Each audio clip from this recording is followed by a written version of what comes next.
नमस्कार दोस्तों, आप सभी का स्टडी डिलाइट चैनल पर एक बार फिर से हार्दिक स्वागत है। बिहार टीचर के लिए जीएस का प्रैक्टिस सेट चल रहा है और आज हम लोग देखने वाले हैं प्रैक्टिस सेट नंबर 2 को।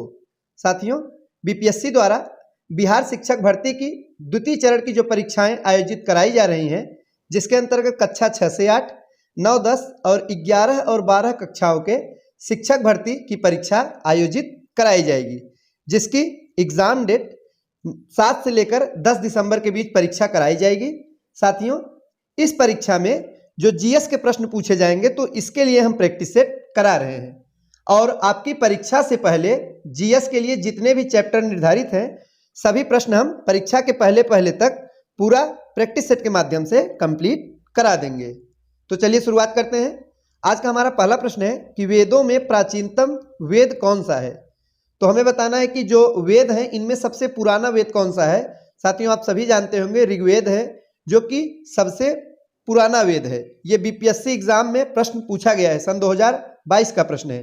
तो साथियों, 4 वेदों में जो ऋग्वेद है वो सबसे पुराना वेद माना जाता है।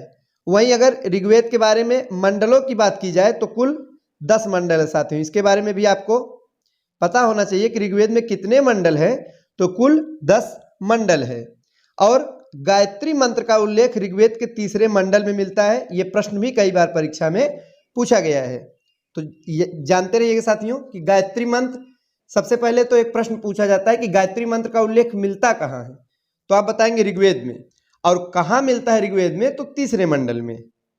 अगला प्रश्न है कि पुरुषार्थ कितने हैं। साथियों, पुरुषार्थों की संख्या हमें बताना है, तो कुल 4 पुरुषार्थ हैं। सही जवाब होगा ऑप्शन नंबर बी। तो हिंदू धर्म में 4 पुरुषार्थों के बारे में मान्यता जो है प्राप्त है, और ये 4 पुरुषार्थ कौन कौन से हैं तो आइए देखते हैं। पहला है साथियों धर्म, दूसरा कौन सा है अर्थ, और अगर तीसरे पुरुषार्थ की बात की जाए तो वो है काम, और जो अंतिम है वो है मोक्ष। तो धर्म, अर्थ, काम और मोक्ष, ये 4 पुरुषार्थ हैं। आगे है कि प्राचीनतम वेद कौन सा है। तो अभी हमने देखा था कि जो ऋग्वेद है वही सबसे पुराना वेद है। नेक्स्ट है कि गायत्री मंत्र किस पुस्तक में मिलता है। तो साथियों, गायत्री मंत्र यह ऋग्वेद में मिलता है। तो सही जवाब हो जाएगा ऑप्शन नंबर सी, ऋग्वेद। और ऋग्वेद के किस मंडल में है, तो 3रे मंडल में। और रचनाकार कौन है, तो साथियों विश्वामित्र है। इनके बारे में भी जानते रहिएगा कि इसके जो रचनाकार हैं वे है विश्वामित्र। अगला प्रश्न है कि ऋग्वेद में यज्ञ हेतु कितने प्रकार के पुरोहितों यानी ऋत्विज का वर्णन मिलता है। तो यह हमें बताना है। तो सही जवाब होगा इसका ऑप्शन नंबर डी, यानी कि 7। कितने प्रकार साथियों, जो ऋग्वेद है इसमें यज्ञ हेतु कुल 7 प्रकार के पुरोहितों का वर्णन मिलता है। आइए देखते हैं अगला प्रश्न, वेद कितने प्रकार के होते हैं। तो साथियों, वेदों की कुल संख्या तो 4 होती है। सही जवाब होगा ऑप्शन नंबर डी, किंतु प्रारंभिक में यानी कि शुरुआत में 3 वेद ही थे। कितने वेद थे, 3, जिन्हें कि वेद त्रयी भी कहा जाता था। इसके बारे में भी आपको जानना चाहिए, वेद त्रयी कहा जाता था। इसमें कौन कौन से वेद शामिल है, तो ऋग्वेद है, सामवेद है, यजुर्वेद है। इनमें अथर्ववेद की गणना नहीं की जाती थी। जब बाद में अथर्ववेद की रचना हुई अथर्वांगिरस ऋषि द्वारा, तो साथियों कुल मिलाकर वेदों की संख्या हो गई 4। आगे कि त्रयी का अभिप्राय क्या है। तो अभी हमने व्याख्या में इसके बारे में डिस्कस किया कि त्रयी है क्या। तो साथियों, त्रयी अर्थात 3 वेद। सही जवाब है ऑप्शन नंबर ए। नेक्स्ट है कि निम्न में से कौन सी नदी है जो सप्त सैंधव में समाविष्ट नहीं थी। तो ऋग्वैदिक काल में सप्त सैंधव यानी 7 नदियों के बारे में वर्णन मिलता है। तो इसमें से कौन सी नदी इन सप्त सैंधव नदी में शामिल नहीं है, तो वो है साबरमती। सही जवाब है ऑप्शन नंबर डी। झेलम शामिल है, चिनाब है, रावी है, किंतु साबरमती इन नदियों में शामिल नहीं है। अगला प्रश्न है साथियों कि प्रसिद्ध 10 राजाओं का युद्ध, जिसे दसराग युद्ध भी कहते हैं, किस नदी के तट पर लड़ा गया था, बताइए।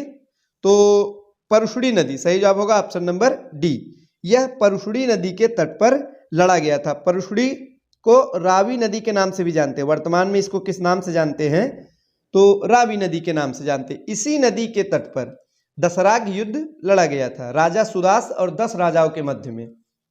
अगला प्रश्न है ऋग्वेद संहिता का 9वां मंडल पूर्णतः किसको समर्पित है। तो जो 9वां मंडल है साथियों वो सोम देवता को समर्पित है। सही जवाब है ऑप्शन नंबर डी। सोम और इस पेय पर नामांकित जो देवता है अर्थात सोम देवता को समर्पित है 9वां मंडल। अगला प्रश्न साथियों कि बोगज कोई का महत्व इसलिए है क्योंकि, तो जो बोगज कोई अभिलेख है इसका महत्व किस लिए है? क्योंकि वहां जो अभिलेख प्राप्त हुए हैं उनमें वैदिक देवी एवं देवताओं का वर्णन मिलता है। तो वैदिक काल के बारे में जो पुरातात्विक साक्ष्य है वो है बोगज कोई अभिलेख। यहां से साथियों वैदिक कालीन देवी देवताओं के बारे में वर्णन मिलता है। अगला प्रश्न है कि किस काल में अछूत की अवधारणा स्पष्ट रूप से उद्धत हुई यानी प्रकट हुई?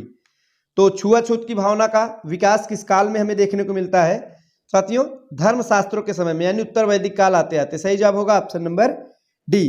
तो सूत्र काल भी कहा जाता है। तो इसमें अछूत की अवधारणा स्पष्ट रूप से देखने को मिलती है और 4 वर्णों के बारे में भी जानकारी हमें मिलती है। कौन कौन से? ब्राह्मण, क्षत्रिय, वैश्य और शूद्र। साथियों इसके अतिरिक्त अन्य भी अनेक जातियां थी जिनका वर्णन मिलता है। अगला प्रश्न है निम्नलिखित एक वेद धार्मिक अनुष्ठान से संबंधित है, तो वो कौन सा वेद है? महत्वपूर्ण प्रश्न है। यजुर्वेद। याद रखिएगा यजुर्वेद जो है साथियों वो धार्मिक अनुष्ठान से संबंधित है। जैसा कि यजुर्वेद में आप सभी देख सकते हैं कि एक यजु शब्द है। यजु का अर्थ ही होता है यज्ञ। तो यज्ञ संबंधी विधि विधान अर्थात धार्मिक अनुष्ठान का वर्णन ही यजुर्वेद में हमें देखने को मिलता है। और यजुर्वेद से एक और प्रश्न है जो कई बार पूछा जाता है, वो ये है साथियों कि एकमात्र कौन सा ऐसा वेद है जो गद्य एवं पद्य दोनों भाषा में यानी दोनों में हमें देखने को मिलता है, गद्य एवं पद्य, तो वो है यजुर्वेद। नेक्स्ट है कि महापुराणों की संख्या कितनी मानी जाती है? तो साथियों कितने पुराण हैं? तो 18। सही जवाब होगा ऑप्शन नंबर डी। कुल 18 संख्या है महापुराणों की। तो सही जवाब हो जाएगा ऑप्शन नंबर डी। अगला प्रश्न है कि जैन धर्म के 23वें तीर्थंकर कौन थे? अब जैन धर्म से संबंधित प्रश्न पूछा जा रहा है। तो जैन धर्म के 23वें तीर्थंकर कौन थे? तो पार्श्वनाथ। सही जवाब होगा ऑप्शन नंबर डी। साथियों जैन धर्म के जो 23वें तीर्थंकर थे वे थे पार्श्वनाथ। कुल 24 तीर्थंकर जैन धर्म में हुए हैं। पहले नंबर के कौन है? तो ऋषभनाथ। इनके बारे में भी जानते रहिएगा। पहले नंबर पे है ऋषभनाथ और 24वें नंबर पर है महावीर स्वामी। पार्श्वनाथ किस क्रम पे है साथियों? 23वें नंबर पे आते हैं। अगला प्रश्न है त्रिपिटकों का संबंध किस धर्म से है? त्रिपिटक, तो साथियों इसका जो संबंध है वो किस धर्म से है? तो बौद्ध धर्म से। सही जवाब होगा ऑप्शन नंबर डी। कौन कौन से पिटक हैं? विनय पिटक, सुत्त पिटक तथा अभिधम्म पिटक। यही 3 पिटक है जिनको सम्मिलित रूप से त्रिपिटक कहा जाता है। यह बौद्ध धर्म का एक प्रमुख ग्रंथ है साथियों। आगे कि गौतम बुद्ध ने अपना प्रथम धर्मोपदेश कहाँ पे दिया था? तो गौतम बुद्ध ने अपना पहला उपदेश कहाँ दिया था? महत्वपूर्ण प्रश्न है, कई बार पूछा गया है साथियों। तो ये जो पहला उपदेश गौतम बुद्ध ने अपना दिया था सारनाथ में दिया था। सही जवाब होगा ऑप्शन नंबर बी। सारनाथ कहाँ पे है? वाराणसी के निकट स्थित है सारनाथ। उस समय इसे ऋषिपत्तन के नाम से जाना जाता था। तो पहली बार गौतम बुद्ध ने सारनाथ में ही अपना पहला उपदेश दिया था। साथियों इसे बौद्ध ग्रंथों में धर्म चक्र प्रवर्तन के नाम से जाना जाता है। इसके बारे में भी आपको जानना चाहिए कि धर्म चक्र प्रवर्तन क्या है। तो जो पहला उपदेश इन्होंने दिया था इसी को धर्म चक्र प्रवर्तन के नाम से जानते हैं। आगे है कि महात्मा बुद्ध ने अपना धर्म चक्र प्रवर्तन किस स्थान पर दिया था? वही प्रश्न है, थोड़ा सा शब्दों को घुमा के पूछा गया है। तो सारनाथ ही सही जवाब होगा क्योंकि धर्म चक्र प्रवर्तन यानी क्या? पहला उपदेश। तो कहाँ पे? सारनाथ में। और ज्ञान की प्राप्ति कहाँ हुई थी? तो बोधगया में। इसके बारे में भी जानते रहिएगा। अगला प्रश्न में ही पूछा गया है कि बोधगया में किसे ज्ञान की प्राप्ति हुई थी? तो किसे साथियों? तो गौतम बुद्ध को ही बोधगया में ज्ञान की प्राप्ति हुई थी। सही जवाब होगा ऑप्शन नंबर बी। साथियों बौद्ध ग्रंथों में जो गौतम बुद्ध ने गृह त्याग किया था उसे क्या कहते हैं? ये प्रश्न भी पूछा जाता है। तो महाभिनिष्क्रमण कहा जाता है। इसके बारे में भी जानते रहिएगा।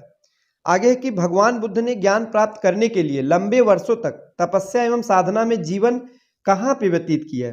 तो कहाँ पे सर्वाधिक समय तक इन्होंने तपस्या किया? तो साथियों गया में। कहाँ पे? बोधगया में ही सर्वाधिक समय इन्होंने व्यतीत किया था। सही जवाब होगा ऑप्शन नंबर डी। नेक्स्ट है कि बोधगया में एक महाबोधि मंदिर है, तो वो कहाँ पे बनवाया गया है? तो साथियों वो वहीं पे बनवाया गया जहां पे गौतम बुद्ध को ज्ञान प्राप्त हुआ था। आगे है तृतीय बौद्ध सभा का सभापतित्व किया गया था, किसके द्वारा? साथियों आप सभी जानते होंगे कुल 4 बौद्ध संगीतियां या समितियां हुई थी। चारों के बारे में कई बार परीक्षा में प्रश्न पूछा जाता है। तो क्या क्या पूछा जाता है? एक तो स्थान को लेकर पूछा जाता है कि किस जगह पर कौन सी बौद्ध समिति का आयोजन हुआ और किसके शासनकाल में हुआ और अध्यक्ष कौन थे। इतनी बातों को आपको याद रखना चाहिए। तो इसमें पूछा गया कि तीसरी बौद्ध जो सभा या समिति हुई थी उसके सभापतित्व यानी कि अध्यक्ष कौन थे। तो साथियों इस प्रश्न का सही जवाब होगा ऑप्शन नंबर डी, यानी कि कौन थे? मोग्गलपुत्र तिस्स थे। सही जवाब होगा ऑप्शन नंबर डी। और तृतीय बौद्ध संगीति के बारे में बात की जा रही है तो कहां पे हुआ था? पाटलिपुत्र में। जगह का नाम भी जानते रहिए साथियों, पाटलिपुत्र में। और किसके शासनकाल में? उस समय अशोक का शासन था। किसका शासन था? अशोक का शासन था। अध्यक्ष थे मोग्गलपुत्र तिस्स। तृतीय बौद्ध संगीत कहाँ आयोजित हुई? तो पाटलिपुत्र। वर्तमान में इसे हम पटना के नाम से जानते हैं। तो साथियों पाटलिपुत्र में ही तीसरी बौद्ध संगीत का आयोजन हुआ था। तो चारों बौद्ध संगीतियों के लिए एक ट्रिक है साथियों, इसको आप याद रख लीजिए, कभी जल्दी आप भूलेंगे नहीं। वो है रावय पाकू। तो इससे आप कैसे याद रख सकते हैं? पहली बौद्ध संगीति रा से राजगृह में। कहाँ पे हो जाएगा? रा से राजगृह। वै से वैशाली, ये दूसरी बौद्ध संगीति का आयोजन हुआ था वैशाली में। और पा से पाटलिपुत्र, यहाँ पे लिखा गया है। कु से कुंडलवन, चौथी वाली कुंडलवन कहाँ पे है साथियों? तो कश्मीर में है। आगे की प्रथम बौद्ध महासभा कहाँ आयोजित हुई? तो अभी हमने बताया तो राजगृह में। कहाँ पे साथियों? राजगृह में पहली बौद्ध महासभा कहिए, चाहे संगीत कहिए, चाहे समिति कहिए, चाहे सभा कहिए, चारों का अर्थ एक ही है साथियों। कहाँ पे आयोजन हुआ? राजगृह में। आगे है कि इनमें से किस शासक ने चतुर्थ बौद्ध संगीत कश्मीर में आयोजित की थी? तो जो चौथी बौद्ध संगीति का आयोजन हुआ था उस समय शासक थे कनिष्क। सही जवाब होगा ऑप्शन नंबर सी। कनिष्क के ही शासनकाल में चौथी बौद्ध संगीत कश्मीर के कुंडल वन में आयोजित की गई थी। नेक्स्ट है कि भगवान बुद्ध के महापरिनिर्वाण के बाद पहली बौद्ध संगीति हुई थी। तो साथियों कहाँ पे हुई थी? तो राजगृह यानी कि राजगीर भी से कहते हैं, यहीं पर आयोजित किया गया था। तो साथियों ये थे आज के महत्वपूर्ण प्रश्न। वीडियो अच्छा लगा हो तो लाइक करें। आगे के प्रश्नों को हम नेक्स्ट प्रैक्टिस सेट में देखेंगे। तो आज के लिए बस इतना ही। धन्यवाद।